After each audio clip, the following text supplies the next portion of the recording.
Hi everyone, thanks for watching. You can support our work on our website ageoftruth.tv. And please like our videos, subscribe to our channels on YouTube, BitChute and Brighteon. And remember to hit the bell for notifications. And follow us on Instagram and Facebook. To be sure not to miss any of our shows, you can sign up for our newsletter on our website ageoftruth.tv.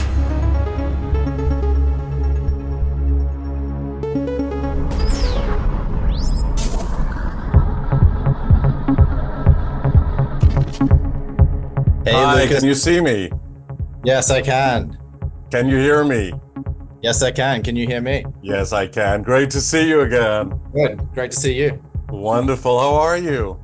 I'm pretty good, actually. Yeah, things are going well. How about you?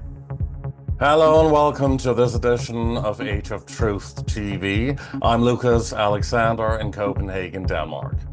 It's the 24th of March 2024, and our special guest today is an Australian author, truth and conspiracy researcher who lives on Hawaii. He is the editor of the freedomarticles.com, and he is here on the show with us again to discuss his latest book, just recently published, called The International Satanic Network Exposed. That title alone should give you a little hint of some of the dark places we will get into when we talk to Makia Freeman.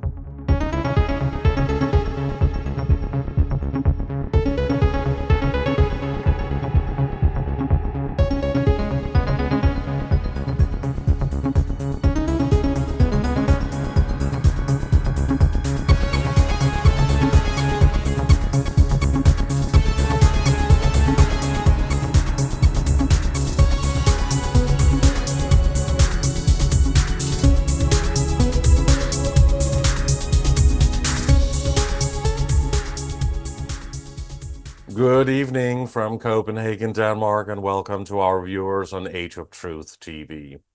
Please like our videos, subscribe to our channel, and hit the bell for notifications. We have a truly startling and eye-opening and fascinating show for you today with our guest who joined us on the channel just a few months ago. But he has since then published a new book called The International Satanic Network Exposed.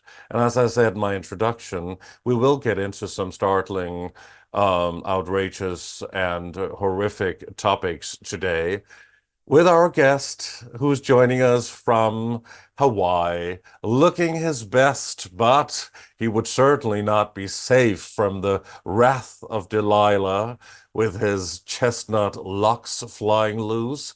But it's wonderful to see you again. Welcome back on the show, Makia Freeman. Thanks for having me on, Lucas. Appreciate the chance to speak to your audience, Lucas. Thank you. A lot has been going on lately. And before we'll get into discussing the topic of your latest book, as I just say, where you're exposing the satanic network that is ruling our world behind the scenes, let's talk about some of the current topics that is happening right now here in late March 2024. I'll also just mention that today is the 24th of March 2024, so there's a lot of 24 going on.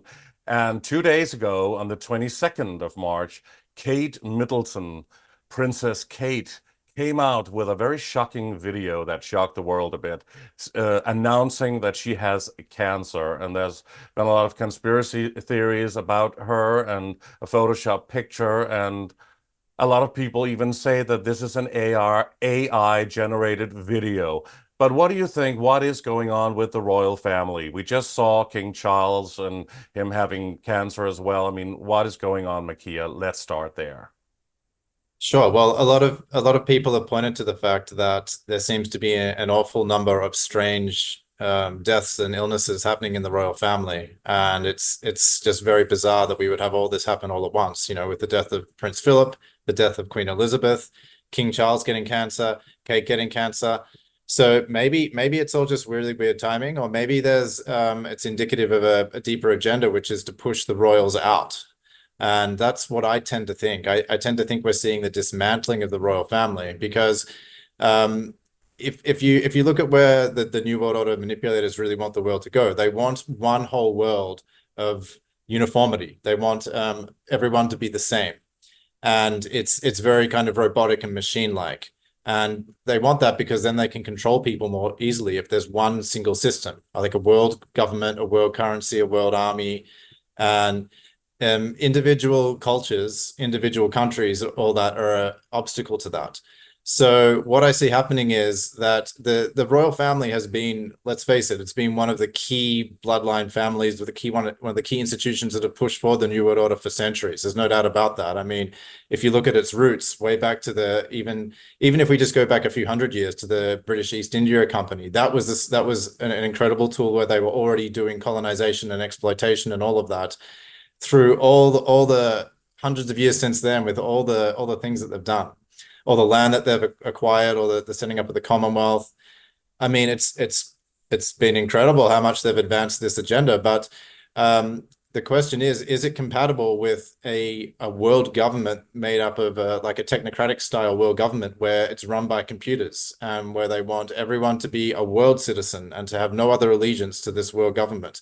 I don't really think it's compatible with that. This is the kind of worship they want, and they want to continue with that. And aren't they behind the orchestration of the New World Order, the Windsors, and of course their bloodline, and all of the royal bloodlines of Europe? Well, yes, they are, but the question is, are they the highest power? Are they the only one? They're not the only one. I mean, certainly they're very high up, but it seems like it could be possible that they're actually not the only one, because we've heard people like David Rockefeller before he died saying how much he esteemed China, and how China was the blueprint for what they wanted, and they wanted that kind of system all over the world. So this other people in the New World Order have come out and said over the years, yeah, we want it like China. China's got the system we want. It's very controlled, it's communistic, it's also technocratic. And so I just kind of tend to think that they're trying to really accelerate the world now towards a Chinese style system, and individual countries and even the royal family can't really fit in with that as well. So I kind of think we're seeing the dismantling of it happening before our eyes, whether it's through all these deaths, or the cancers, or Prince Harry splitting off, or Prince Andrew being outed as a pedophile. Now, truth be told, a lot of them are pedophiles, because when King Charles was Prince Charles, he was hanging out with Jimmy Savile. Jimmy Savile was very much like Jeffrey Epstein. Maybe just, I mean, Epstein had the Mossad agent blackmail whole thing going. Maybe Jimmy Savile didn't quite have it to that degree, but I mean, I don't see much of a difference between Charles and Andrew, given the fact that they were hanging out with Jimmy Savile and Jeffrey Epstein, respectively. But the point is, Andrew's name got really, thrown through the mud, right? He got disowned, he got stripped of his royal duties, all of this stuff. So I tend to see what we're seeing here is like a deeper agenda, because we have to remember the royals have such power that they don't things don't appear in the media unless it's endorsed by them. Even though they've got paparazzi chasing them and all of this, they have such control that they wouldn't be doing this, I don't think, accidentally. They wouldn't publicize a horribly photoshopped image of Kate accidentally. I think this is on purpose, and so it's fueling all this speculation, and people are beginning to doubt the whole institution. Like it's I think part of the dismantling process. What we're also seeing in this country, Denmark, we just saw the Queen Margrethe, who's been on the throne for over 50 years. She abdicated on the 14th of January 2024, just a couple of months ago. And now King Frederick and Queen Mary from Australia, by the way, your home country, has now taken the throne. But that is also quite suspicious. It has never happened before, and it's very unusual. And the Queen here would not usually do that.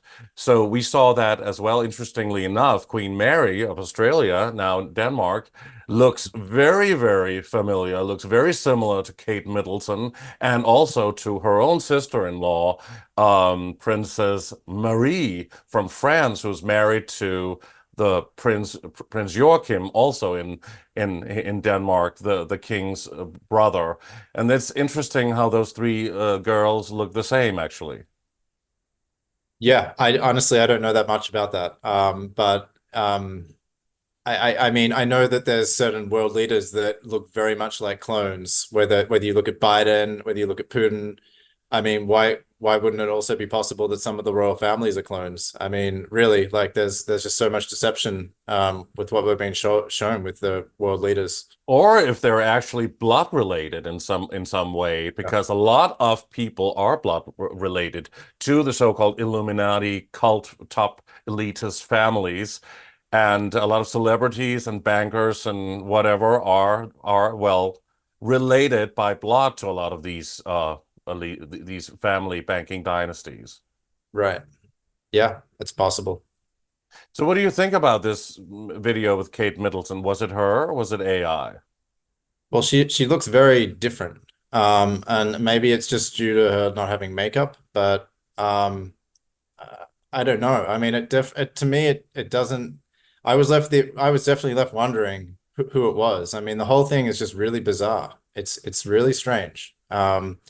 And so I tend to think that the royal family, which are masters of PR, must have some agenda in mind, that they're deliberately causing speculation. Maybe they want people to start theorizing and put all their energy and attention on this, or maybe they want people to share outlandish theories, and then they can say, oh, look, people are just crazy and mad with conspiracy theories. That's why we need more censorship. I mean, who knows what angle it is, but I tend to think that it's not by accident.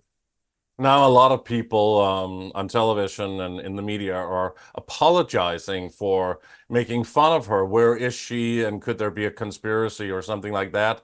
Now, everybody is apologizing because she came out and told the world that she has cancer.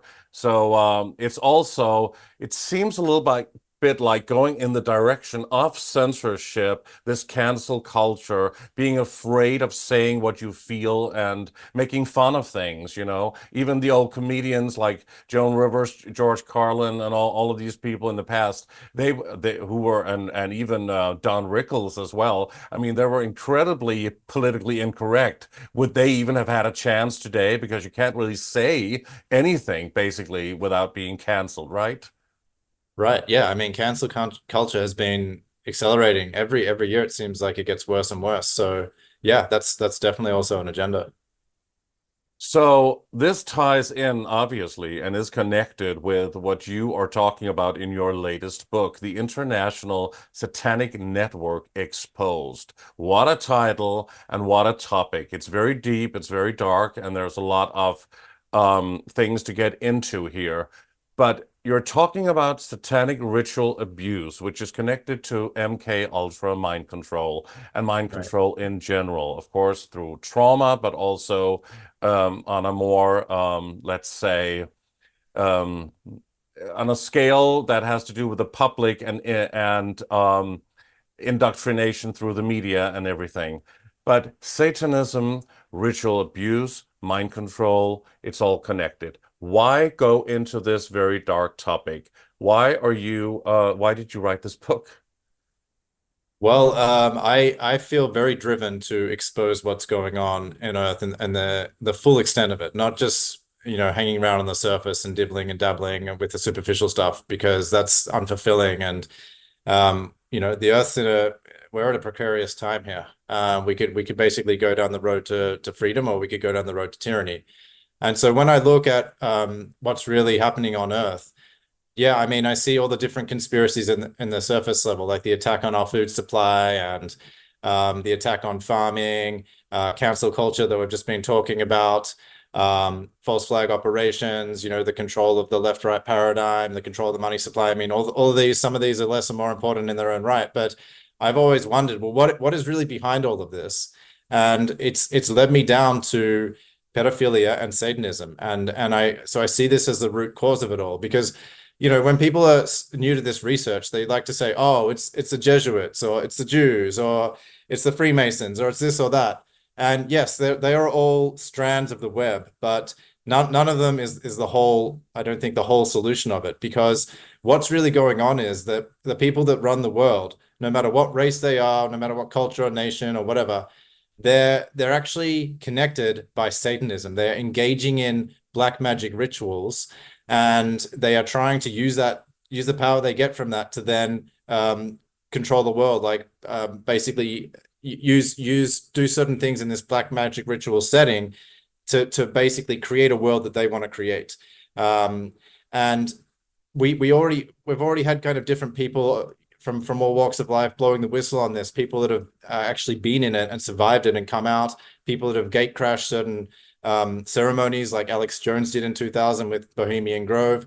But we've got different kind of clues that have been released. So I took together a lot of these different testimonies and clues, and I basically laid it out for people that are new to this, of like, here is actually how the network operates. Here's who involved. I name as many names as I can and spell it all out for people, because this is really the power behind it all. When you look at different power centers of the world, whether it's the White House or Westminster or the Vatican or Freemasons or Jesuits or Jews, whatever it is, like the key people from all of these different institutions, organizations, countries, places are Satanists, and they're practicing satanic ritual. And I explain exactly what goes on in these rituals. But how would they do that through satanic rituals? Implement this new world order? Well, so here's what happens. So basically, to really understand what's happening in the world, we have to really broaden our perspective, because if we only look at what we can see, we're not going to get to the root of it. So if we look back way in more ancient history, we see that there's been a lot of sacrifice to the gods, or child sacrifice, or this theme of kind of giving over the newborn son and things like that have cropped up throughout history. And then there's been ancient gods that have been worshipped, like Moloch or Molech, or Baal, different names for the same deity. And there's pictures of this from antiquity where you see people carrying a baby and they're handing it over to the god, right? So this tradition of child sacrifice, of sacrifice to the gods, has been with us a very long time. So it's not something that can be discounted very easily. I mean, this is part of our history and culture. And so the question is why? Like, what is really going on with this? So what I contend in the book is that actually there are forces that are just beyond the visible realm, just beyond like what we can see. And these are the forces that are being invoked, that these leading Satanists are trying to connect with in the satanic ritual. And so if you know anything about ritual, the point of ritual, there's probably many points, but one of the points is that you put yourself in some kind of hypnotic or altered state. And from there, you actually are able to expand your perception and see more than you would normally be able to see. And in these kind of altered states, you can then connect with whatever these forces are. Now, I mean, ritual can be also done in a good way. So you could put yourself in an altered or hypnotic state and connect with some kind of good force or beneficial force that's beyond the realm of the seen too. But what these Satanists are doing, they're connecting with incredibly evil forces, because they're using things like rape, torture, sacrifice, cannibalism, murder, all of this stuff to put themselves in an altered state. And then they're connecting with these forces. And what's happening is a phenomenon called demonic possession, where there's some kind of two-way communication opened up with these forces. So on the one hand, the Satanists open them up and they get whatever they feel they're getting from it. They get a rush, they get an energy high, they feel like they're powerful. Maybe they get ideas or information from these sources, and so they feel like they're getting something from it. On the other side of it, these sources are basically grabbing some kind of human energy. It's literally in the drinking of the blood, which I'll get to later. That's part of these rituals. But it's also just, they're basically extracting what Robert Monroe called loosh. And loosh has become like a more common term now. It's the harvesting of human energy. So when humans are in these low vibrational states, such as anxiety, fear, terror, they are harvesting that emotional energy, and somehow it is sustaining them. Somehow it's feeding them. And so they're getting a lot from the ritual as well. Like, it's almost like they're getting fed, or they're getting basically to control the minds of these Satanists that are opening up to them. And then because these Satanists are in leading positions of power in banking, business, governmental, media, military positions, they then go out, and then these ideas that have been implanted in their mind become the policy of that organization or government. And so it filters down to become an actual reality. And so in this way, they're actually creating this new world order through the demonic possession, the implanting of ideas, and then the making of that into actual policy, like making it manifest. So it's like, it's a horrific kind of cycle and system, but these Satanists feel like they're getting something out of it, even though I would suggest that they're basically just pawns in an even bigger game, and they're also being used themselves. So what people have to understand in order to even accept this principle that they do that and they can evoke these dark entities, that is to be aware of the fact that there is an otherworldly aspect, an occult, esoteric realm beyond this three-dimensional frequency that we live and operate on, right? Exactly. Yeah, you do have to open your mind to that. But I would suggest that people that are skeptical of this, we start with like a very basic fact, and that is that humans, all of us, are very, very blind considering what is really in the universe, because we can only see a tiny band of frequency called visible light, which is a tiny, tiny band itself of the entire electromagnetic spectrum. And so if we can only see 0.005 or 0.003% of what is out there, then we're basically blind. Like there's so much that we cannot see. And so this is what happens when, people might get hints of this when they have maybe a pet cat, and suddenly the cat's looking around the room like it sensed something, and the person's like, "What? Well, I don't see anything. Like, what's there? What's going on?" Well, that's because an animal can sense things that a human cannot. They have a different band of perception, and so there's just so much out there that we can't see. But when we start to do things consciously or not, change our state of being, change our perception, well, then we can start to see a little more of what is out there. Now, we're still pretty blind, but we can access some of these different things. And so that's a really kind of obvious, scientifically irrefutable place to start for people that are skeptical of all this. But beyond that, I mean, we have so much evidence from all the whistleblowers and survivors and whatever, the people that have been in this thing, and they see what is happening. And even beyond that, I would also kind of draw attention to this obvious point. The people that run the world have more money than they know what to do with. So they've already bought all their houses and yachts, and they've got big bank accounts and all of this. So why would they bother doing all these rituals if they weren't getting something from it? Because what they really want is power. The money is just a means to power or control. And so they're not doing this just for fun. This isn't just some kind of like weird like kink or hobby that they're doing. There's a power relationship going on, and there's a tangible way they feel like they're getting power from this. They feel like they're getting control, or some kind of exchange is happening. That's why they're doing it. And I mean, I could talk more about it, but that's kind of like a good overview for people that are just skeptical and they're like, I don't believe in this. Well, if you open your mind a bit, you can see that there's already like a lot of evidence for this. Yes, and a lot of what you're saying is what David Icke has been talking about for years and lecturing on and written books about also, especially about explaining about the visible light spectrum, and that we really have very little eyesight and we can't see a lot actually due to what frequencies are available to us visibly. But what is different in your book than all of what David Icke and a lot of people have been writing about for years about satanic ritual abuse and how the elite use this for power and control?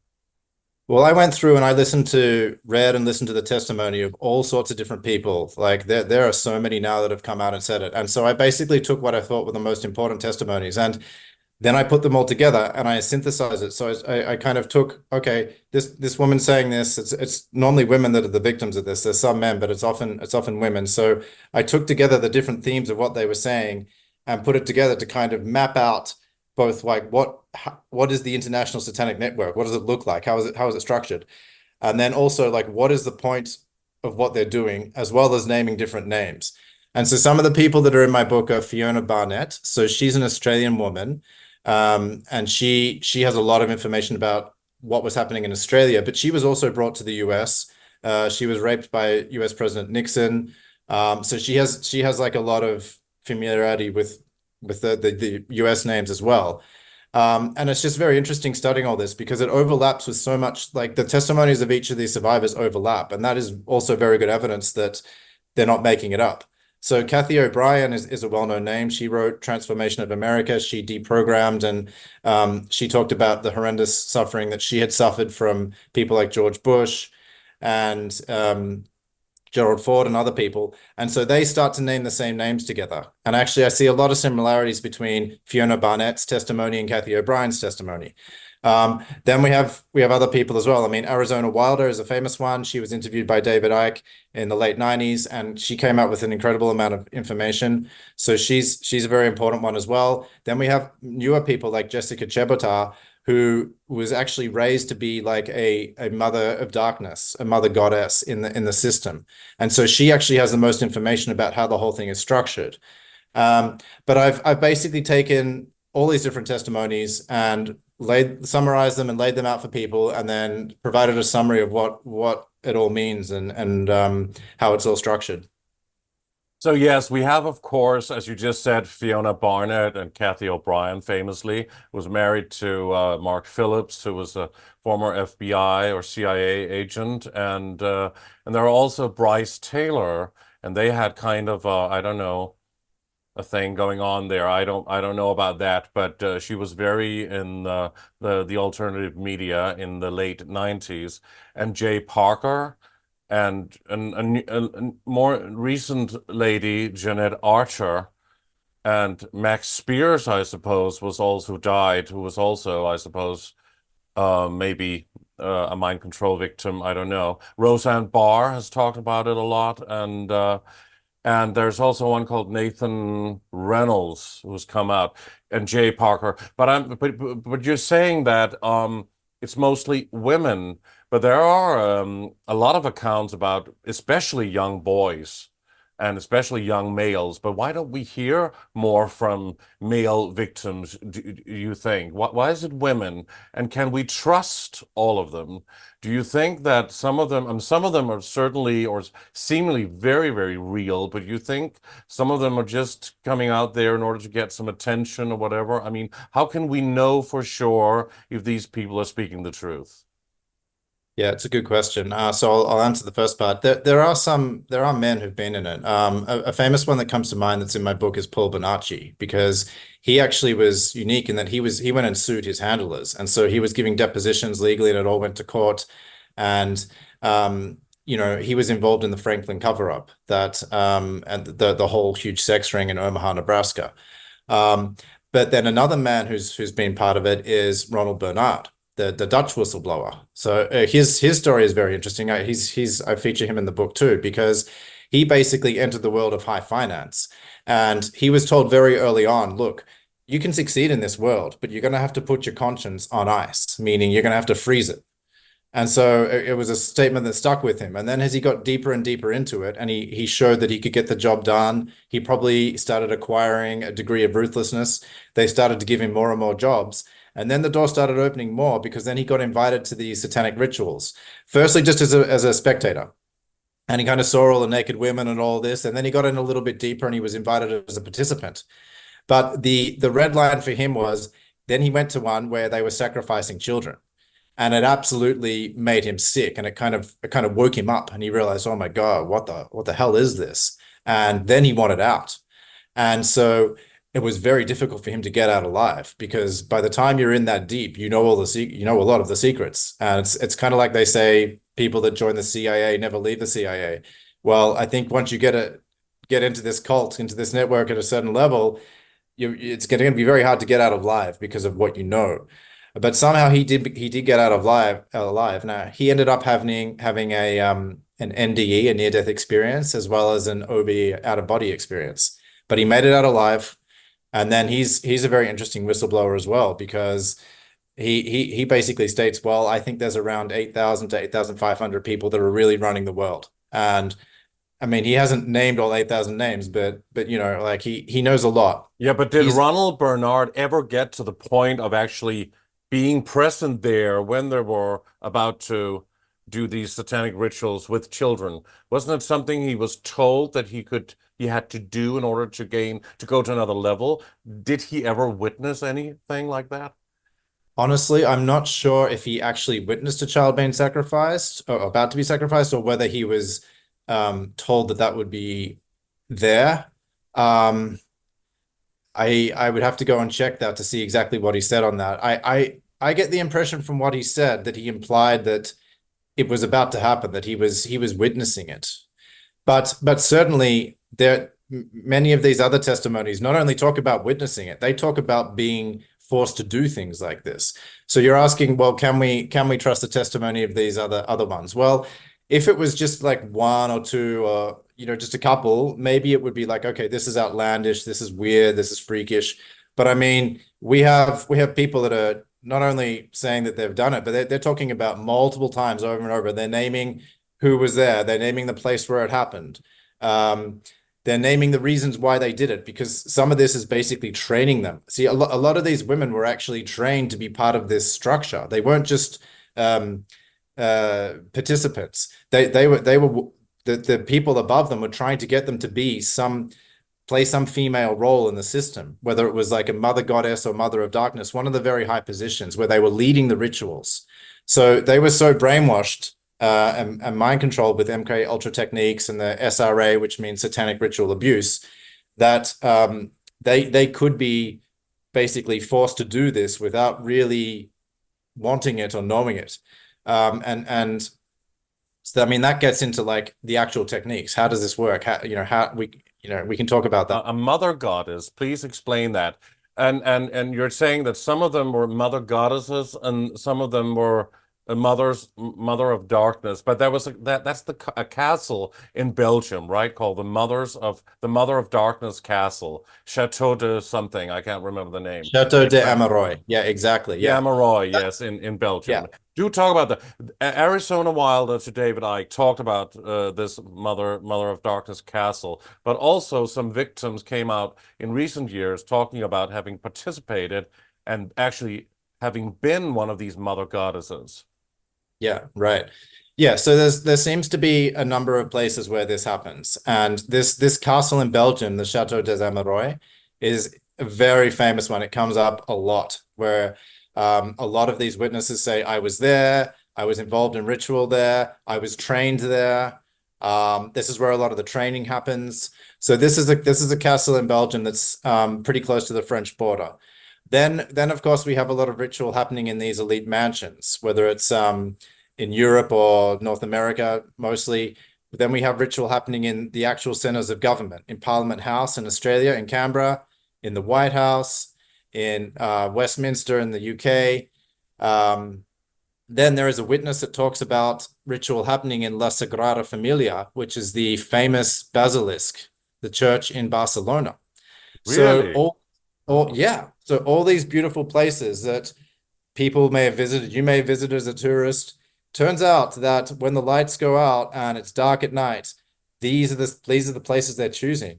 And see, I also don't think that's a coincidence, because clearly the people that are running this have a lot of knowledge about so-called esoteric subjects, because they've kind of expanded their mind and they know what is possible, but they are using that information, that knowledge against humanity. So they know that, for example, there's ley lines on the planet and there's certain power points. And then they also have a satanic calendar where they deliberately do rituals on certain points of the year because there's different astrological energies that are affecting the earth at that time.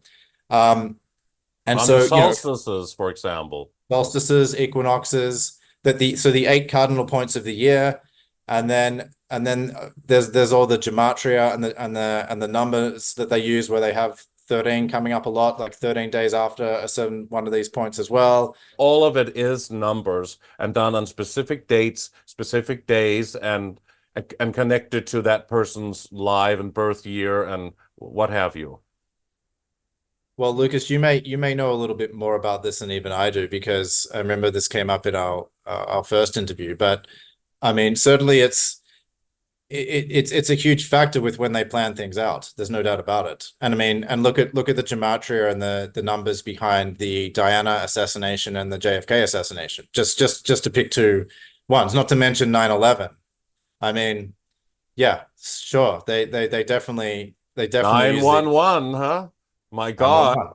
Call 911 isn't incredible. And Diana dying underneath the bridge Diana in Paris. Yes, and the driver hit the 13th pillar apparently before he crashed. Exactly. Yes. So yeah, clearly there is a lot of numbers going on. A number of these witnesses talk about how the satanic calendar is used and the rituals are planned out on certain dates, which is kind of an inversion of everything we know in the normal world. So if there is a normal festival that we're celebrating like Easter, that they will invert that. They will take the opposite meaning and they will celebrate that as a satanic celebration. And we know that Halloween is already kind of in popular culture. Well, Halloween is a big point on the satanic calendar as well, where they celebrate the harvesting, but it's the harvesting of this loosh, this blood, this energy of human life. But to get back to what you were saying, so can we trust these women's testimonies? Well, I think so. I mean, a lot of them have written pretty long books where there's a lot of detail. Fiona Barnett has a book, it's 450 pages. Bryce Taylor, as you mentioned, Kathy O'Brien's got at least 2 books. They have a lot of information. So another one that I really like is Chantal Fry. She's a Swiss-German woman. She's written a book called I Speak Out. A lot of them presented a lot of information. And all of these women that I just mentioned are in my book, but one woman that I didn't put in my book that could have. I was trying to kind of keep the book short, but it's a woman called Teal Swan. Do you know her? Yes, I do know, but she's Yeah, so very she's a very mainstream. famous. But Yeah, she's very mainstream and quite popular and does these very rather expensive courses around the world, doesn't she? Right. So I didn't know that she was a victim of satanic ritual abuse until recently. And so I'd kind of known her. I'd seen some of her videos as like a new age leader. And I thought, okay, she has some knowledge. But it gave me a completely different perspective on her when I realized she was a full-on victim of satanic ritual abuse. And there's a video where she talks about it. It's on BitChute, it's on a lot of platforms, I think, where she goes right into it. It's a 2-hour video. She talks about her upbringing in Idaho and Utah and how there were satanic groups that were operating there. And she got basically taken right from under her parents' noses. So there was some kind of family friend or man that the family trusted.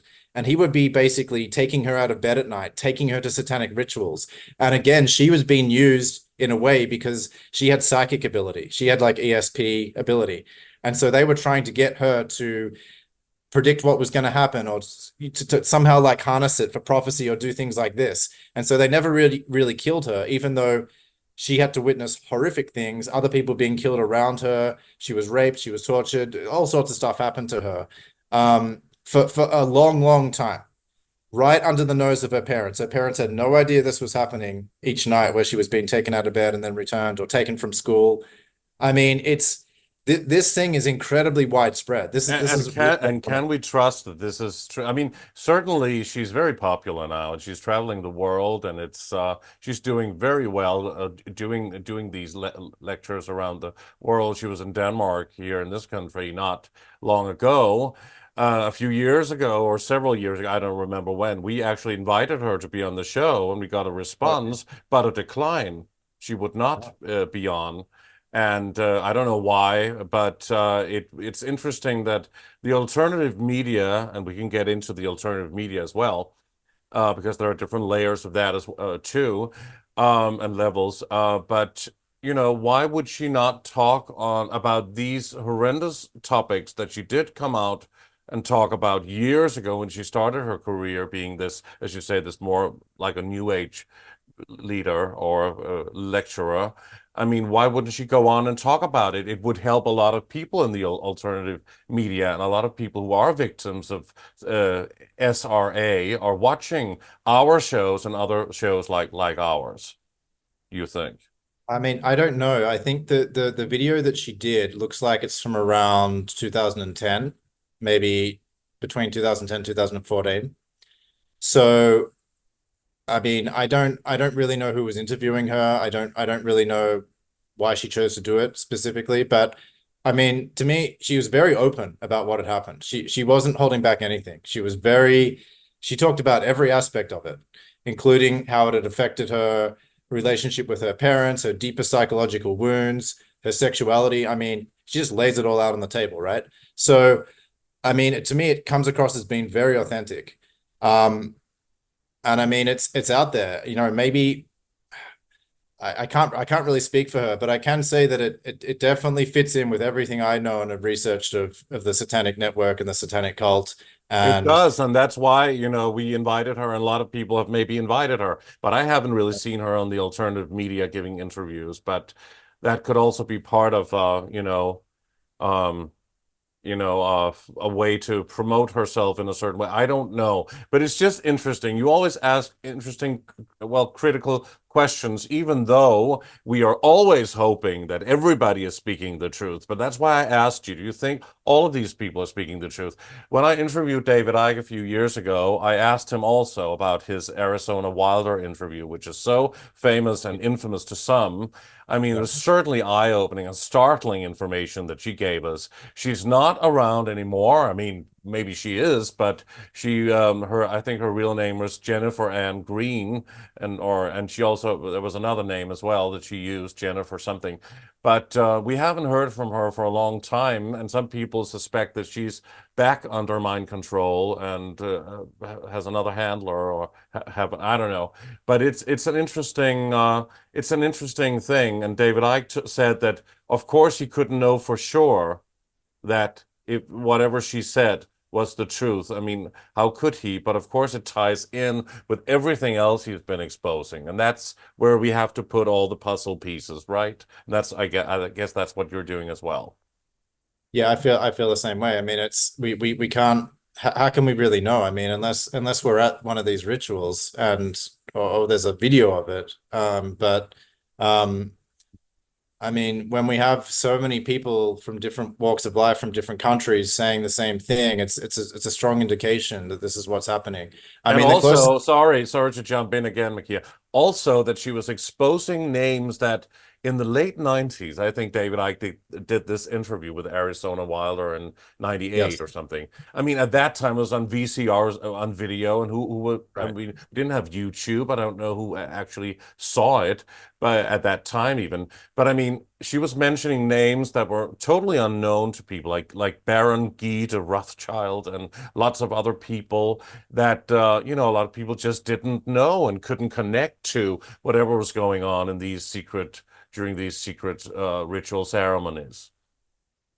Exactly. Yeah. She's naming a lot of names. And then when they each name the same names differently, and two different women, three or four different women name the same names, then it becomes very interesting. Yeah, I mean, the closest we have to a video really that I'm aware of is what Alex Jones did when he snuck into Bohemian Grove in 2000, and he just had that little camera on his belt or his collar or whatever it was. But even that video, even though it's not high quality, it's very chilling. I mean, to see this giant 40-foot owl and the people in the robes and the hooded costumes below it, trying to kill care, the cremation of care. Well, what is care? Care represents compassion, empathy. It's what makes us human. It's a heart-based intelligence. So they're trying to kill the very thing that really is the center of humanity. And that's exactly what Ronald Bernard was saying, that he was told he could go far in this world as long as he put his conscience in deep ice on a freezer. So this all ties together. Basically, they're trying to kill care. They're trying to connect with something, some kind of force, some kind of entities. You can call them the archons or the jinn or demons. And this force doesn't have any empathy. This force is really about control and power. It doesn't think twice about killing, And that's murder, why rape. they're constantly creating wars and terror and horrible world problems that people are consuming through the media. Yeah, it's what we're seeing in the outer world is really just a reflection of what is going on here. And this is why, getting back to your question of why I wrote this book, because I want to show people this is the source of it. We need to stop focusing on so much on like this outer thing of like left versus right, or this particular group's doing it, or this or that. Like this is where it's all emanating from. So let's focus on that. If we really actually want to heal this, if we actually want peace and freedom and justice in the world, then we need to address the source of where, like the opposite of that, all the war, murder, and tyranny is coming from. So that's how I feel about it. So those people participating in these satanic rituals and doing these child sacrifices and all of that, which is absolutely horrific. I mean, Yeah. if they are non-human entities hiding behind a, let's say, a cloak or something, pretending, looking human, or if they can shapeshift, let's say, like David Icke and other people have talked about for years, then that's one thing. Maybe it's these archontic entities cloaking themselves without empathy, without empathy. But what about those who are actually human? Like it could have been Ronald Bernard if he had accepted all of that and gone into this whole realm of darkness. I mean, doesn't it take somebody without empathy to even be able to be part of this? And we're not talking about those who are being subjected to it or exposed to it, and because they have to be mind controlled, and we'll get into that trauma, the way that they trauma base, the trauma based mind control and how they do that. But I mean, to be able to be there and withstand it and to look at it and be and gain this level of power, don't you have to be a psychopath with no empathy? Well, if not a complete psychopath, then yeah, pretty close to it. Because I mean, to do these acts to other human beings, and not only to not care, not I mean, it's not only that they just don't care about it; they actually enjoy it. So they're taking pleasure in other person's pain. That's sadism. That's sadistic. So yeah, what's happened is that a lot of this is passed down the generations, and so the children that are born into this cult are trained to do this. They're trained to take pleasure in other people's pain. They're trained to do these things because they want them to be participants and maybe even perform the rituals in the future. And so it's this sick, demented kind of mindset. And unfortunately, as humans, we have a lot of power over what we choose to take pleasure in. I mean, some people are more self-centered, other people are more other-centered, they're more altruistic. Like, I mean, there's a whole spectrum of what you take pleasure in, and that says a lot about who you are, what your principles and values are. Well, these people choose to take pleasure in other people's pain. And so yeah, it's horrific and it's But sick, what's but the purpose of it if you want to gain a certain position or have wealth and fame and fortune? And also, they talk about some of these people in Hollywood, some celebrities being taken into those rituals and having to do some of that in order to gain that level of fame. I mean, that is horrendous. We can't suspect that they're psychopaths as well, huh? Well, unfortunately, there's a lot of people that are involved that are athletes, celebrities, whether they're rock stars or music stars or actors or actresses. I mean, there are a lot of names. Fiona Barnett, for example, talks about Tom Cruise and Nicole Kidman. They used to be married. Other people have mentioned Tom Cruise. So his name's come up a bit. It seems like Hollywood is absolutely teeming with this. And I know you did the interview with Erica Nahn, and she talks a bit about that as well. There's been lots of whistleblowers from Hollywood that have talked about it, and all these weird comments that people have come out from Hollywood and they've said, I eat babies, or I drink blood, or this or that, and they're like, they try to pass it off as though it's some kind of weird cool thing they said to get attention, or it's just something weird they said. But like, why are they all saying it over and over and over again? Exactly. Well, we know that, or we have heard definitely, and there seems to be quite some evidence that Nicole Kidman's father, whatever his name was, Kidman, was Anthony Kidman, yeah. what? Anthony Kidman, yeah. Uh, Anthony Kidman, that he Yeah. was he was a political figure, he was part of all of that as well, right? And that so maybe Nicole Kidman is under some kind of mind control or is groomed to be whatever she has become. Yeah, yeah. Fiona Barnett talks a lot about the Kidmans. She says she was raped by Anthony Kidman, and she talks about Nicole being brought up in this as and I'll tell you a lot. This is how it happens. A lot of these kids, they come from these families. Maybe the family is already into this, or they're already rich and powerful, and the kid kind of gets groomed and maybe promised, well, you can have fame, you can become a famous actress or whatever, but you have to do this. This kind of thing happens. And isn't it interesting that Stanley Kubrick chose Tom Cruise and Nicole Kidman as the two lead actors and actresses for his movie Eyes Wide Shut, where he exposes all of this. So he already had the two main people in that movie who were already part of this to some degree. I mean, maybe not the leaders of it, but they were familiar with it. We don't know exactly to what extent. And that movie is I think the greatest movie that's been made so far that's exposing all of this. And it is such a tragedy that Kubrick was suicided or died of a mysterious heart attack before it got released. But I often wonder what is ever going to happen to that missing 21 minutes or whatever it is that was cut out. I wonder if that will ever see the light of day by some miracle. We would just love to see those 25 minutes that the studio cut out, and they wanted him to take out, and he wouldn't, and then he mysteriously died. It's obviously a very important film, and everybody should watch it. There's so much, there's so much, so much symbolism in that film, as we'll see in all of Kubrick's films, and he's quite amazing. And I think both Kubrick and Roman Polanski and lots of other people are exposing these things, and even took part in whatever they took part in. Interestingly enough, Polanski in Rosemary's Baby, Mia Farrow was wearing the same identical outfit that Kate Middleton was wearing when she was holding her baby a couple of years ago. Same outfit. People can check it out. It's very interesting how they, use those symbols, and it just couldn't be a coincidence, huh? Right. I mean, if it is a coincidence, it's very bizarre. But yes, of course. I mean, the people that are running the world are into perception, and into controlling perception to the T. It's all about PR. So choosing certain colors, certain dresses for women, all of this is part of creating the perception that they want to mold. And you talk about Tom Cruise, but he's famously, he's very infamous, of course, a Scientologist, and is the most famous Scientologist in the world. And if you go into that dark alley, there's a lot of things a lot of information to find there as well.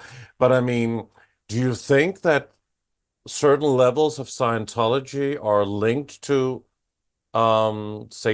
Satanism and satanic circles, elite circles? It wouldn't surprise me. I mean, I don't know for sure, but if you look at the founding of Scientology, that comes back to L. Ron Hubbard, right? And then he was friends with Jack Parsons.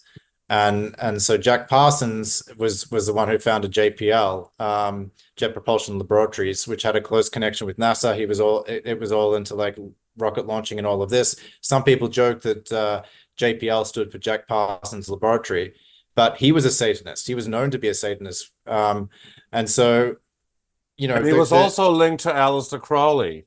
Yes, who was an infamous Satanist. I mean, he was very open about his kind of black magic, and he was the one that was saying that the ultimate law of this Satanist was do what thou wilt, do whatever you want. That's the law.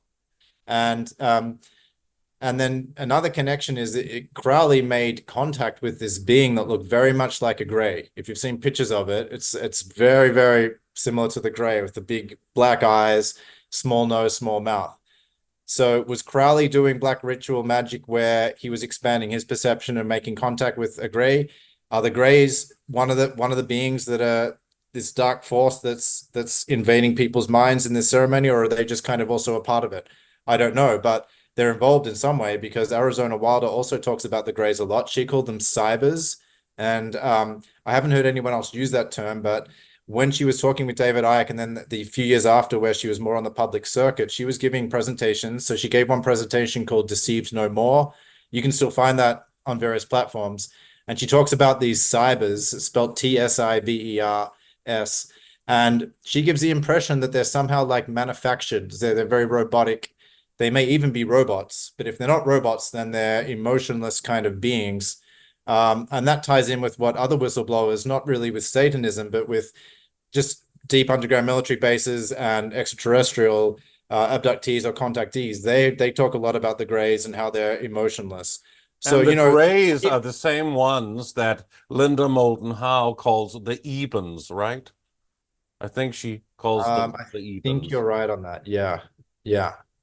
Yeah, And but those are I the mean, great. certainly one area of research leads to another, because I mean, we were just talking about Satanism and then Scientology and then the Greys, and then that's leading to extraterrestrial stuff, military stuff. So like a lot of this is all connected in like a very big way, because I really think it's just one overarching large conspiracy, which just has its aspects and tentacles in a lot of different areas, but it comes back to one thing. And so by focusing on this international satanic network, I'm hoping to kind of bring it back to the source of the evil for people so we can understand it and then overcome it.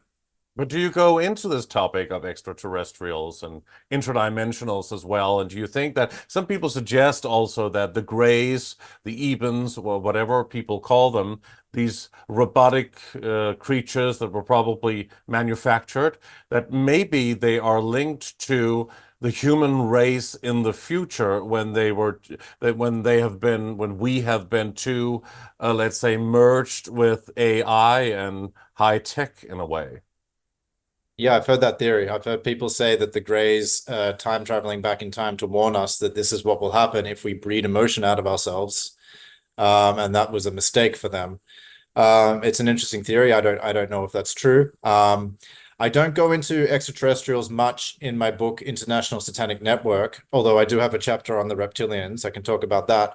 But in my other book, Break Your Chains, I talk more about the extraterrestrials in that, because it's just a bigger book where I get more into that. But as far as the reptilians go, let's talk about that for a little, because Arizona Wilder did definitely talk about that with David Icke. And it's interesting because not that many other satanic whistleblowers I've heard have talked about that. So either they're saying it and they experienced it and they're not talking about it, or they didn't experience it. But for Well, her, Kathy O'Brien, just a footnote here. Kathy O'Brien said in Transformation of America, that book that she published in, I think, 95 or something, that she did see George W. Bush transform into a reptilian. But she okay, thought it was some kind of a mind game because she was a mind controlled victim. And she thought this was just a projection that she was seeing. That's how I remember that story. But who knows? What if it's real? A lot of people say that they have, well, some people have said that they've seen George W. Bush shapeshift.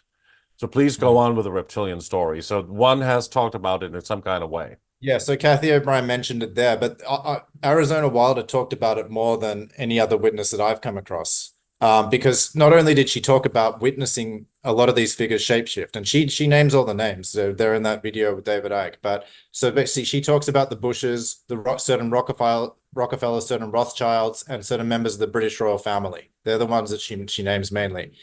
But she had a very advanced understanding of it, because not only did she kind of see it and experience it and believe it, but she was like, they're doing this. There's a certain reason why they're doing this, because there are reptilian beings that exist in the fourth dimension, pure reptilians, 100%. And then there's a lot of different hybrid bloodlines where they're half human, half reptilian, and they need the human blood to keep their form. And so that is why the blood drinking happens in the satanic ritual. Now, that may not be the only reason. Obviously they're into this dark evil stuff, and they're into like harvesting energy and vampiring, parasiting off the energy of people too, right? But putting that aside for a sec, yeah, she was saying that basically they need the blood, and they don't just need any blood. They need blood right before the victim has been totally terrorized and has secreted certain things from the pituitary gland or other glands in the brain into the blood. This is where we get the whole thing about adrenochrome from. So the adrenochrome and other things go into the blood, then they kill the victim and they drink the blood right then, and they get this high from it. But it's also helping them keep their human form, because their genetics are half reptilian, half human. So again, for some people, this is just going to be completely outlandish and crazy. But this information has been out quite a while, because Arizona talked about this 25 years ago. And, it does fit in with what we know about these rituals and what other people have said. Not exactly about the reptilians, but it does kind of connect. So yeah, I think the evidence is pretty strong. This is what's happening.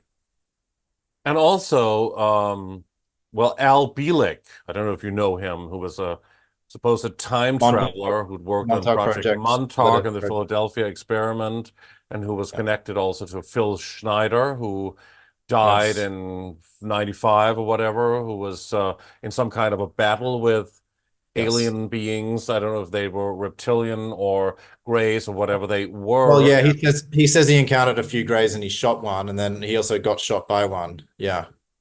And he also died under very suspicious circumstances, Right. which certainly could not be by his own hand or an accident. And people can look into that whole Phil Schneider story. And Al Bielek talked about traveling to the future and seeing what the world had become in the future, also connecting with AI and this whole computerization of the world now. And we know that also the researcher Stuart Swerdlow that we had on the show has talked a lot about the reptilians as well.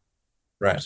Yeah. Yeah. And there's lots of people that have also, maybe they're not so well known researchers, but they're just individuals that have had experiences with them.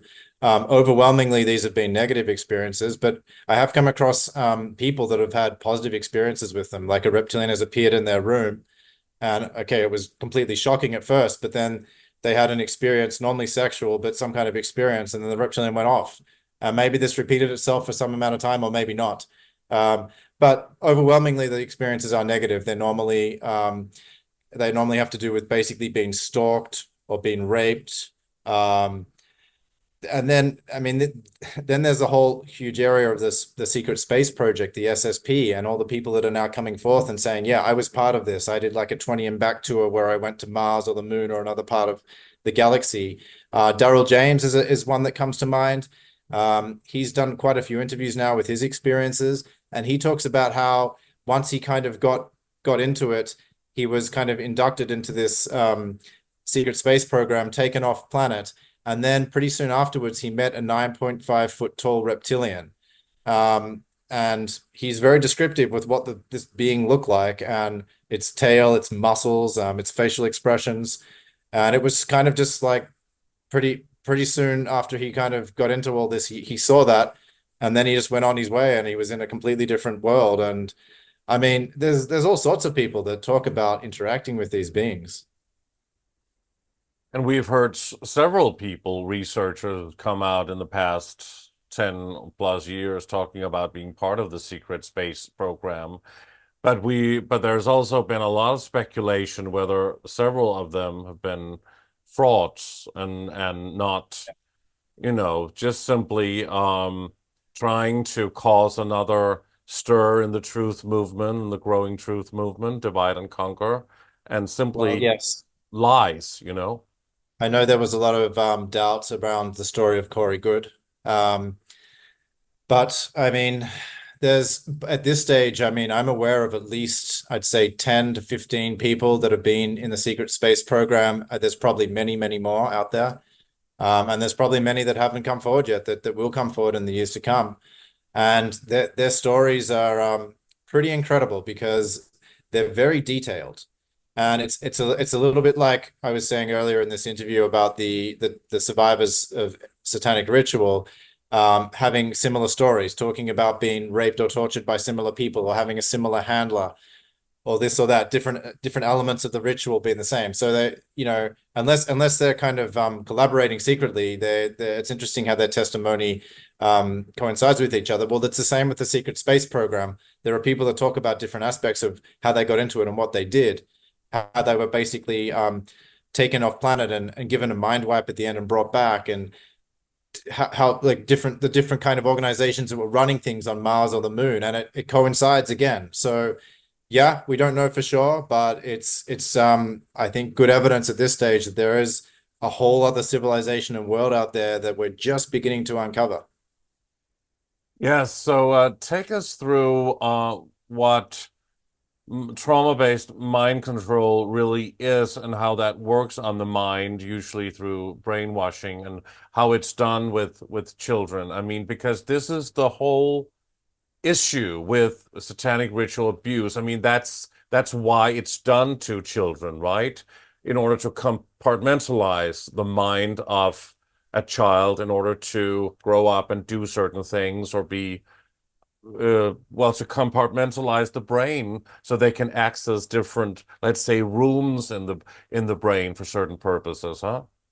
Exactly. Yeah. So, I mean, probably mind control has been going on since the dawn of humanity. And certainly William Cooper, who was a brilliant researcher, he did a whole series where he talked about the mystery schools and how they had come out of Babylon and made their way through, they took stuff from Egypt, um, made their way through the Middle East, into the Roman Empire, then through the Middle Ages. The Freemasons, the secret societies were carrying that knowledge. Of course, the British royal family pushing forward the cult agenda. But he talks about the assassins, and how they had knowledge.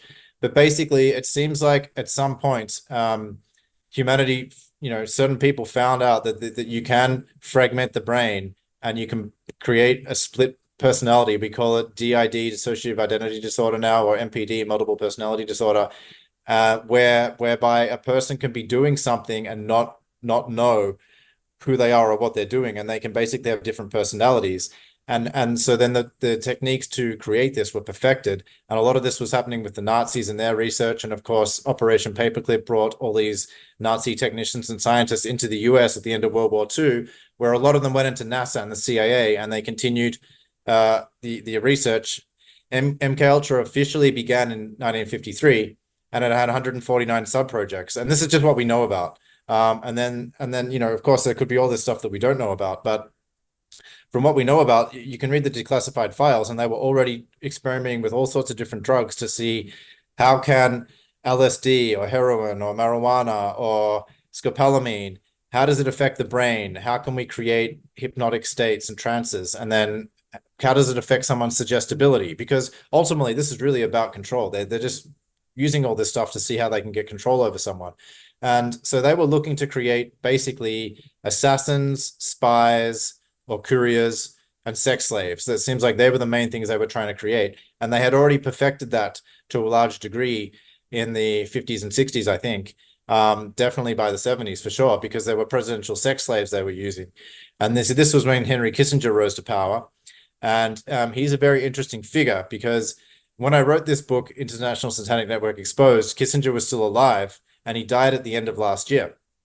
And Bryce Taylor talks about how Kissinger was the top man out of anyone in the world. And she actually specifically says that he was more valuable to the Satanic Council than even any of the Rockefellers, because Kissinger had the mastermind. He could strategize better. And so, he was basically running the world. I mean, he was the Secretary of State, National Security Advisor in the 70s under Nixon, etc. And he was organizing all these assassinations and coups and wars, all the thing that was happening in the Middle East with Israel. Like he was running all of that, right? So he was using these, he was handling different women using sex slaves and couriers to kind of manipulate world events. And one of the witnesses talks about how Kissinger would basically want her to relay information to some head of state. So she would go and seduce some head of state and sleep with them. And then after sex, when they were in a suggestible state, she would impart the information. And then she was trained to have a photographic memory. So she would basically repeat back what that world leader said verbatim to Kissinger. So he knew exactly what that world leader was thinking. She was also trained to kind of basically be a spy and then look around the files or the drawers of the official papers or documents of whatever she could get her hands on and bring that information back to Kissinger. And also she was trained to look at a page, a long document, just for a couple of seconds or however long, and then it was all photographed in her mind. So she could repeat it line by line, word for word to Kissinger. And her other handler was Bob Hope. Yes. Supposedly. Yeah, it's pretty incredible. So, but to answer your question, so what they do is they perfected these techniques with the help of the Nazis, but basically they use some kind of abuse to start splintering or fracturing or fragmenting the person and their personality. So they destroy the attachment to their family, they remove them from their family, And then they start torturing them in different ways. And the only way that the child, a very young child, knows how to cope with this is to dissociate. It's a defensive mechanism where the child basically goes out of their body to deal with the pain and the trauma, because that's the only way to do it. I mean, they're being faced with something horrific where they're being injured or damaged or killed, or they're being forced to do that to someone else. And so after this happens repeatedly, they start to develop like these times where they dissociate becomes like a fragmented part of their brain and their mind, and there's like an amnesic barrier that's put around that and the rest of their brain. And one of these satanic ritual abuse survivors talks about the mind being kind of like a filing cabinet where there's different files. And so the programmers learn how to create these files and then how to have triggers for each file. And the trigger is kind of like the password or the key that gets into that file. And the trigger could be something auditory, olfactory, visual. So it could be a word, it could be anything. And suddenly that person goes from being their normal personality to a sex slave or an assassin or a spy. And then there's a trigger that takes them back out of that. And actually, I talk in my book about how there can be multiple files. There can be like an infinite number of files really that are created. A lot of them have the Greek names like alpha, beta, gamma, delta. There is a file or an altar for suicide. So if it becomes inconvenient for the cult and the network to have this sex slave or this mind controlled victim anymore because maybe they know too much or they're rebelling or their programming is breaking down, well, then they can activate the suicide altar or program, and that hopefully then from the point of view of the cult that this person kills himself. There's all sorts of altars that are created, but basically they're created in the mind, they're filed away, they each have a trigger or a password, and then the person becomes a slave without even knowing it because they're triggered to do some event or say something or do something, and then they are taken back out of that state and they never even knew it existed. And so some of the people that have been able to break out of this whole network and have deprogrammed have talked about how it took a tremendous amount of inner psychological work to really kind of become aware of these other parts of their personality and then to connect with them so they didn't feel like they were two people or six people. And then gradually the trigger became less effective and didn't work on them anymore, and the programming broke down. And interestingly enough, a lot of them say that the programming can break down once the programmer dies, even if they are no longer like in the presence or the care of that programmer, even if they've long since moved out of that. There's something about that with the programmer dying that changes what happens in the mind of the mind control victim. Because they're connected to the frequency field of that person, that handler, possibly. Also connecting to the esoteric field and the realm of non-physicality in a way. Right, I mean, exactly. so what's the difference, do you think, between a female trauma-based mind control victim and a male? Because we hear about both of them, and some say that the boys, the children are more pure, that blood. You went and you talked about this horrible thing, well, adrenochrome, and they drink that. And then a lot of the male children are used for sex slaves as well, I suppose. But certainly Yes. we know that from the female victims. But do you know what the difference is and why they are, what the purpose is for both sexes?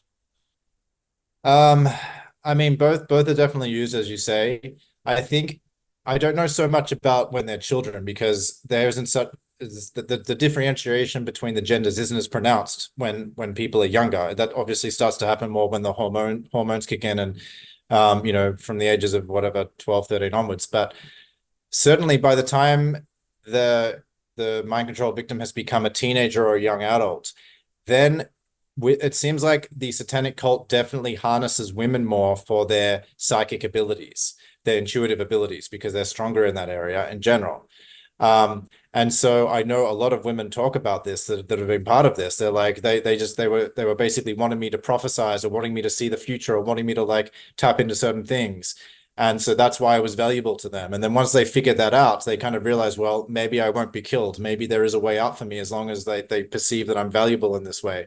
But I mean, we could say, well, maybe the women are a little bit more valuable because they can be used to seduce other world leaders or targets that are often men. Yeah, that's true. But there's so much homosexuality that is also taking place in this circles. There are so many world leaders that maybe they're not even particularly like gay, but they seem to be seduced by young boys anyway, and they get caught having sex with young boys, and then it's like, okay, then they just have that file on them as blackmail for the rest of their lives. So yes, absolutely, the boys and the girls are both used to seduce and blackmail politicians. Um, I mean, beyond that, I'm not exactly sure, if there's much more difference beyond that. So, how do they choose who's going to be a mind-controlled victim that they're exposing to witness these horrific rituals and sacrifices? And how do they choose who's going to be the victims?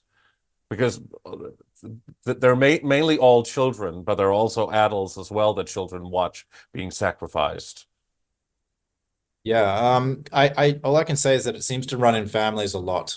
And so if once someone has already become a Satanist, or they've become pretty deeply involved in this whole network, then they are probably encouraged to get any children they can, their own children, their nieces and nephews, whoever they have access to bring them into this cult, and to use the same techniques on them that we used on themselves, and basically prepare them for this. And so this is how kind of the cult perpetuates itself. There's a strong connection between the Satanic Network and military families, obviously political families. I mean, it seems like a lot of these politicians are from families that are not only just dysfunctional, but basically where there's been abuse and torture, because those kind of kids are going to be much more susceptible anyway, unfortunately, to this programming. If they're not coming from a loving family, and maybe there's already trauma going on with a split in them between their parents or between something else, then unfortunately these evil satanic people are going to capitalize on that existing trauma or split. So you talked about Operation Paperclip and the Nazi scientists that were brought over to America working for the CIA and NASA, like Werner von Braun and other people. But also they were the ones that kind of um, really worked on mind control to perfect it, right, in the 30s and 40s.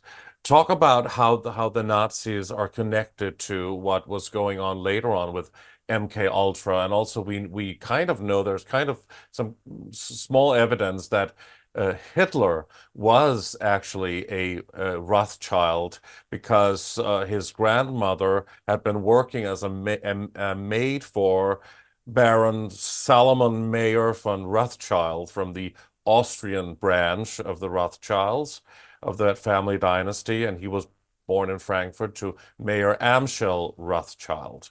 So supposedly Hitler's grandmother was impregnated by him, and his father, Alois, I think his name was, Hitler, was probably the child of a Rothschild. Yeah. So it's all connected to all of these families, those mad people or actors that they put in as world leaders, right?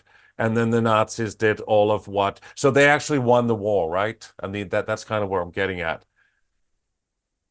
Yeah. So the Nazis were obviously, for someone that isn't really into researching all this stuff and just looks at the Nazis, I mean, they seem like it was a pretty horrific kind of, not even just a political party. I mean, it was a whole movement.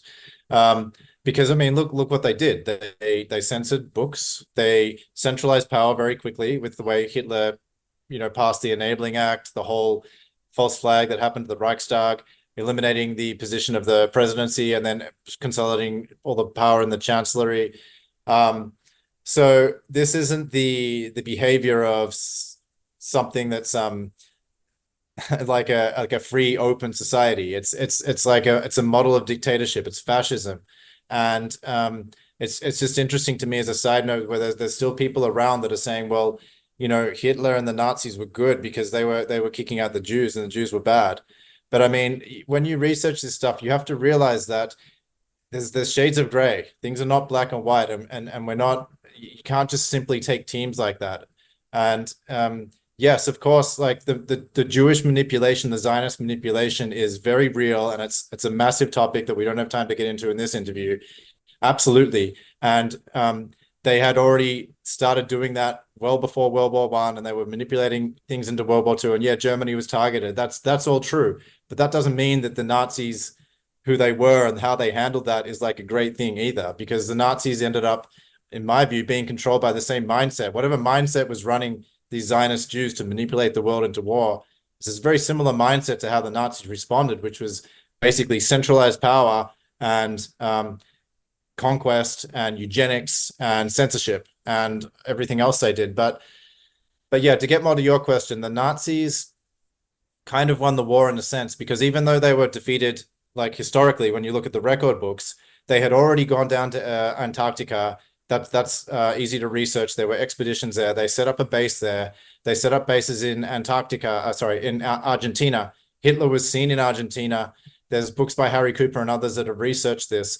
So the top Nazis escaped and got away, and they had massive amounts of money and corporations, secret corporations, and a whole network of things that were in place so that if they had to flee their homeland, they could still continue all their business and operations.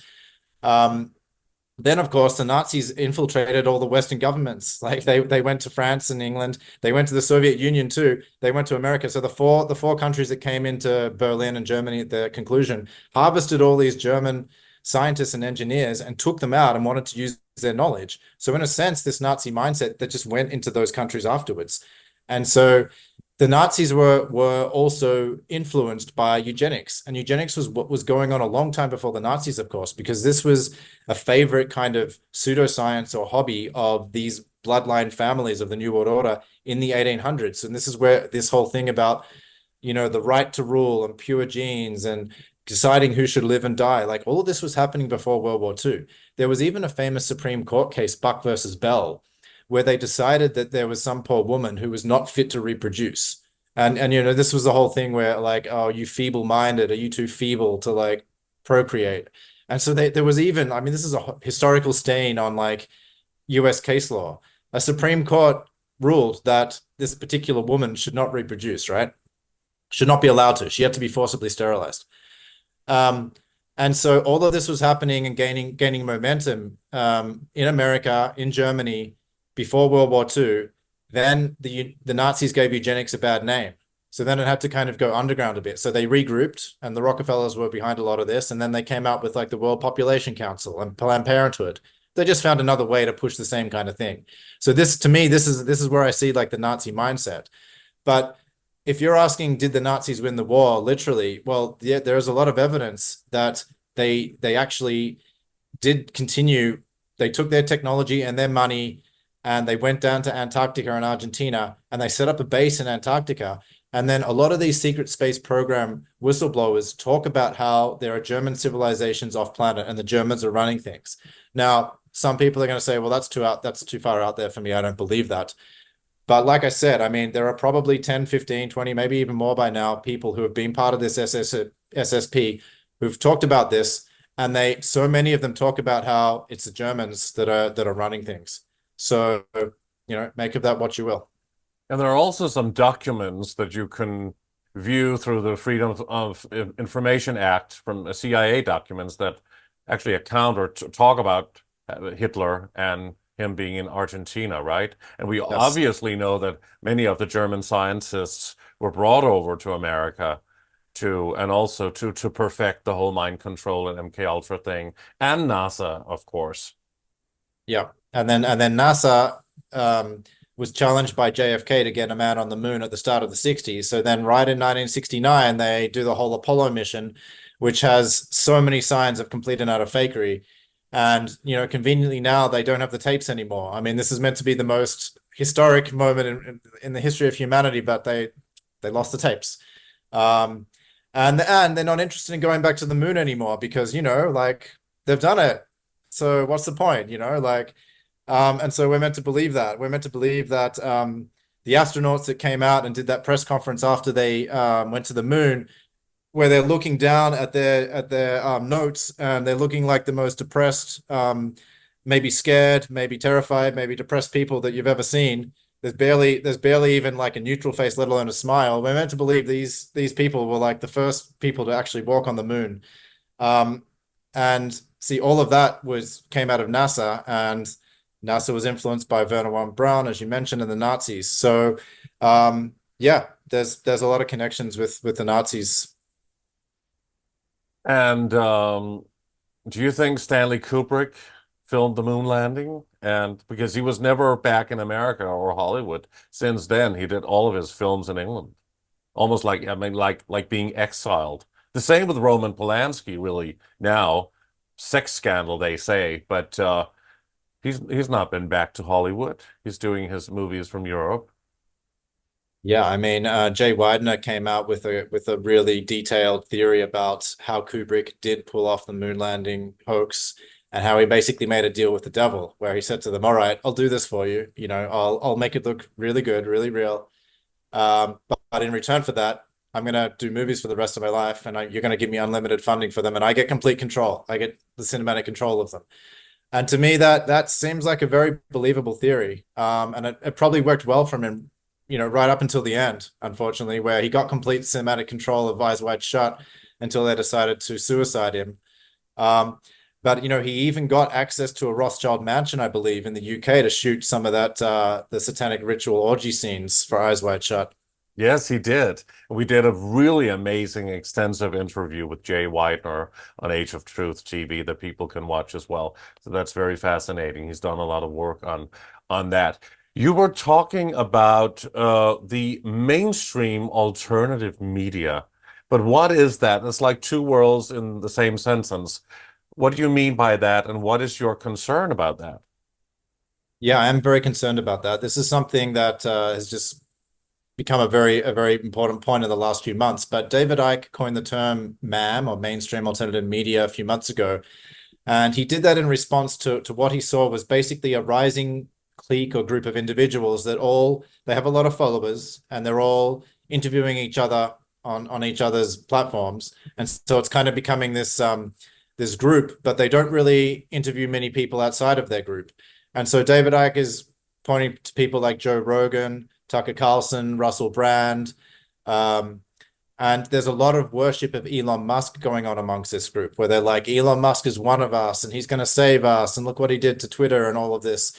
And see, there's a lot of danger to this, because first of all, Elon Musk is not who he says he is. He keeps portraying himself as a free speech absolutist, or that he's like fighting the elite or whatever. You know, he comes out with certain comments to kind of look cool, but it's all either very calculated, or people have suggested to me that he has autism, that he's a high functioning autist, and that he's not really aware exactly of what, you know, the effect of his words or behavior exactly. But either way, that, you know, whether he's wittingly doing this on behalf of these new world order controllers, or whether he's a useful idiot, he is pushing forward the agenda, because he is, if you look at his companies and his endeavors, he's trying to put brain chips in people via Neuralink. He's got a company, SpaceX, putting satellites up, Wi-Fi, beaming down Wi-Fi to every part of the world. Then he's got Twitter. Even though Twitter has done a lot in terms of, bringing free speech back to the platform, it's still not completely free speech. There is still censorship that's going on it, especially when you get to Zionism. And that is really the key thing here, when you want to cut through who's really standing for freedom and who's not, because a lot of these other mainstream alternative figures, not so much the ones I've mentioned, but what kind of the lower tier of them, a lot of them are beholden to Israel. They're either basically practice, like they shoot from Jerusalem or Tel Aviv, or they do their interviews there, or they go there a lot, or they proclaim, if you don't love Israel, then you're not a real Christian, and all of this stuff. But basically, they won't tolerate any criticism of Israel. But a lot of people who supported Trump over the years, I mean, they didn't really talk about the fact that Trump was also supporting, well, Israel and Netanyahu, huh? Yeah, Trump was a total Zionist. I mean, he did everything they wanted. He even declared Jerusalem their capital, which is completely illegal. It doesn't belong. It's not his place to do that. It doesn't belong to Israel. So So yeah, it's a game of smoke and mirrors, divide and conquer. and try to also divide the truth movement. We've seen that happening in the last 10 years, where more people have been waking up like dominoes, really, and it's been Yeah. massive. There's been a Yeah. lot of conflict and internal fighting in the truth movement. And how can we ever see who is truthful and understand what is the actual truth when everything's so confused now and so polluted? I mean, it's difficult, isn't it? I mean, it's like you say, they're deliberately doing this to confuse people, but that's really what this agenda is all about, because it comes back to the control of perception. And so, of course, the people running this world, they're going to do everything they can to control perception. They're not going to make it easy. And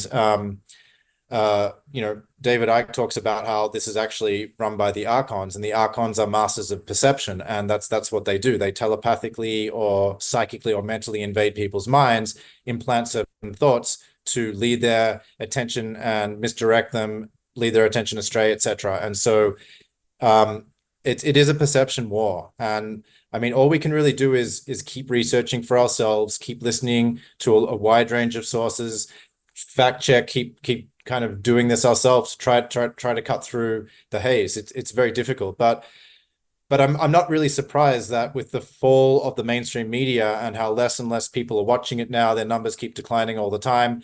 People are turning to alternative media. I'm not surprised now that the alternative media is starting to be compromised and co-opted, because this is just how this game works. The people that run this world, they're not going to just let suddenly all this truth get out without also corralling it. But this is how they kind of work. They basically make you think that a certain group of people or a certain person has the truth, so you start following them and trusting them. Meanwhile, they're basically leading you to the same place that the mainstream media was, that you don't trust anymore. And so Elon Musk is leading all these people to who knows where. It looks like brain chips. He's in favor of smart cities. He keeps talking about the border crisis.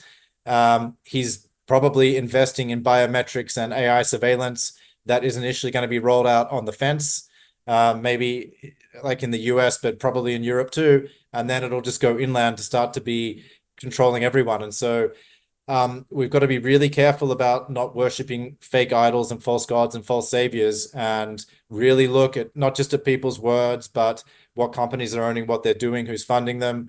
I have big problems with Elon Musk, but there is just in general still a lot of Zionist infiltration of even the mainstream alternative media. So we have to look at who's really funding it, because Zionism, the Israeli propaganda machine is huge, and it does overtake a lot of the media. So that's no exception when it comes to the alternative media too. Do you think it actually was Elon Musk who called in to Alex Jones' show when he had David Icke on not too long ago? Yeah, I mean, it sounded exactly like Elon Musk. The thoughts that he was saying were very much like what Elon thinks about Mars and about what the internet is, and whether, how that relates to whether we live in a simulation, or like basically all the arguments that caller was calling in, advancing for AI and how it can just be a tool. Absolutely. That totally sounded to me like how Musk thinks. And so it was very interesting to hear that whole way that he gatecrashed that Alex Jones David Icke debate. And but why didn't they really call him out? I mean, it was difficult maybe because they didn't have any evidence that it was him, even though it sounded like him. But I mean, do you really think that Elon Musk would call Alex Jones and David Icke? I mean, would that be something he would spend his time on?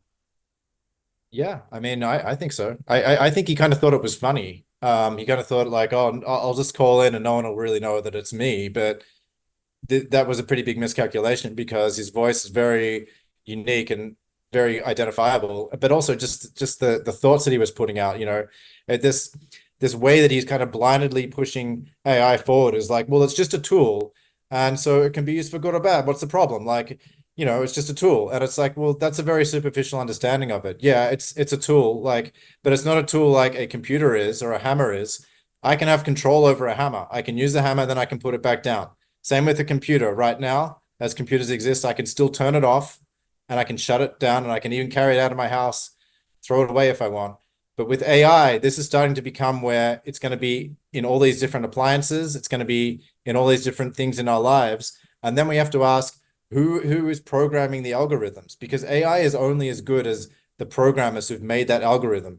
And look at the ridiculous AI that Google just brought out, the AI Gemini, where it was producing black pictures of the US founding fathers, right? And so that was totally embarrassing for Google, but it just goes to show like this woke ideology has invaded a lot of governments and organizations around the world. Google's been huge in pushing all this stuff for years. So I'm not surprised that AI is a reflection of that. But the AI is going to ultimately suck in all this data, and then it's going to be used to start to feed data to people. And so it's then it crosses the line from becoming just a tool to like, oh, would you like to do this? Would you like to do this? Let me auto-correct what you're saying. Let me choose what you're buying online. Let me choose if you're using GPS where you're going to go. Like it starts to, the suggestions start to roll in and become recommendations. And this is how, in general, this whole New World Order agenda gets rolled out. First, they get a foot in the door with like, oh, we're just introducing a 0.01% tax on you. And then a few years later, the politician's like, oh, well, let's make it 0.5%. Then let's make it 1%. Then let's make it 2%. Or they roll out some program that's at first voluntary. And then they're like, oh, well, sorry, we have to make it mandatory now. So that's how all these things start. They always start small and voluntary. Then they become larger and larger and mandatory. And same thing with AI. It's incredibly, incredibly naive to think that it's just going to be a tool that we're always going to control, because it has such a potential to control human perception. And every other part of this agenda of the New World Order is about controlling human perception. So why would AI not also be used to control human perception? So that's AI and that's human perception. But what about these archons invading people's minds and bodies? They're even attacking body parts, they say, on people. How can people get rid of those archontic forces invading their bodies and, of course, their psyche? Well, see, this comes back to, I get into this a lot in my main book, Break Your Chains, because people are asking me, okay, so what are the solutions to this?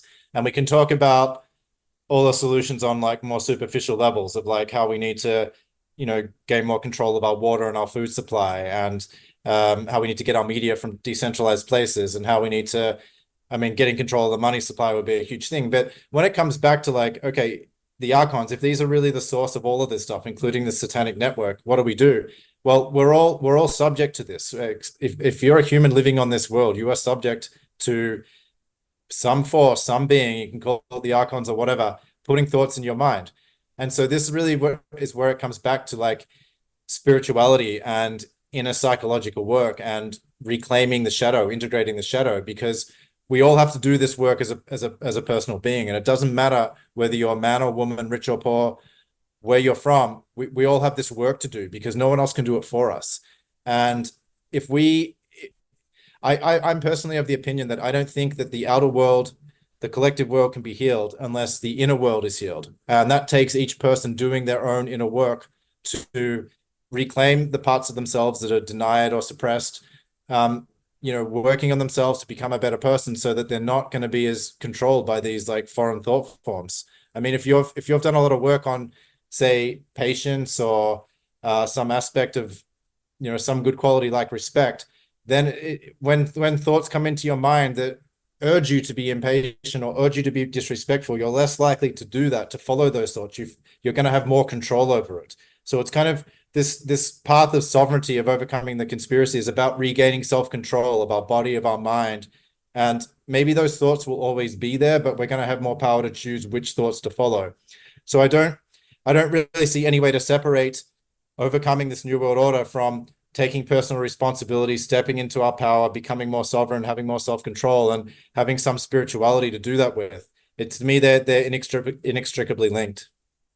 With all of what you're doing now, do you feel that you're in a better position living in Hawaii than in Australia or in America or in Europe or some other place? How is your life there?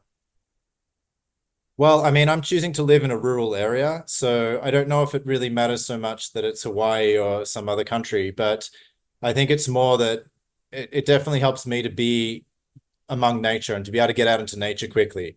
I think it is harder for people that are living right in the middle of a city, because these days cities are just EMF soups. There's electromagnetic fields everywhere, there's 5G everywhere, and that's bombarding you. And a lot of people live in apartments, high rises, where even if they want to turn off their Wi-Fi at night, there could be like neighbors below them, above them, all around them. So there could be like 20 to 30 to 50 different other signals that are coming into them all the time, 24/7, that the human body, which is electromagnetic, is being bombarded with this stuff. So I think it's really important to try to have some connection with nature and to be able to get away from these artificial EMF fields. I think that's huge because they are having an influence on you, whether you like it or not. Exactly. And what is your takeaway, or what is your main message with this new book that you've just published, International Satanic, The International Satanic Network Exposed. yeah, the International Satanic Network Exposed. Yeah. Yeah, my main message with it is that if we really want to understand what's running the world, we have to look beyond the surface level. We have to stop worrying about whether Trump's going to get reelected and whether that even really matters, and left versus right, and black versus white, and this class versus that class, and all this kind of nonsense that's used to divide us. And we have to even go beyond, oh, it's the Jesuits, oh, it's the Vatican, oh, it's the Jews, oh, it's this, oh, it's that. I mean, we have to really look at what's going on behind closed doors, at these secret rituals, this black magic. That's really, for me, the source of all of this. And so I'm trying to point people to this, presenting a lot of the evidence we have, showing that this is the source of evil, how it's emanating out into the world and becoming policy. And I have a chapter on how people can heal it, people that are SRA victims. But even, I mean, this is useful information, even if you're not part of this world and you feel like you've suffered just mind control in general, just by living in society and having all these messages pumped at you for like all of your life. But just understanding that this is what's really running the world. And so stop, we're not going to pay attention anymore to these puppet politicians and prime ministers or other people. We're going to realize this is what's happening. And then doing what you can to become immune to mind control yourself, and to also deprogram yourself if you feel like you're being programmed. Like, I feel like people understood this, then we could really start directing energy to where it matters and really hopefully start targeting this. And people got a bit of a glimpse of the satanic world just with the whole Jeffrey Epstein thing. I mean, he had some weird things on his island that were indicative that he was doing rituals. And there was a woman that came out called Juliet Bryant on iconic.com just a few months ago, and she said that she saw Epstein shapeshift in front of her eyes. Epstein was also into eugenics and had all these women that he was apparently planning to impregnate and start all these like lines in his New Mexico ranch. So, it's only a few steps away, like all these different aspects of the conspiracy that lead back to this Satanism. And so I just want to encourage people to open their eyes to this, to be open and to research it open-mindedly. Great. And how can people get a hold of your book and purchase it? Do you have it here? So you I can do. show Yeah, it I have to a copy people? here. So it's called the International Satanic Network Exposed, and it's on Amazon, and it's available as a book, ebook, or audiobook. You can get it on Audible, and it's actually pretty short. And which I did deliberately, because my last book that I also have here, Break Your Chains, is mammoth. It's 750 pages. So for some people that are into research, they're like, great, I want the evidence. Like, I want you to like back up what you're saying. Okay, good. Then this has 450 footnotes. So that's that. But for people that are like, I just want something I can read a bit more easily, this is a much better one, because it's not as long. But they're both available on Amazon. And then if you just want to see my work generally, my website is thefreedomarticles.com, thefreedomarticles.com. And these days I'm doing a lot of videos. I'm on Rumble, BitChute, and Odyssey, so you can check out my videos there. Great. That's wonderful and fascinating. And we're looking forward to your next book as well, and the continuing research. So it's been wonderful having you on again, Makia. As always, a joy. And I want to thank you for being back on Age of Truth TV. And I hope to see you here again very, very soon.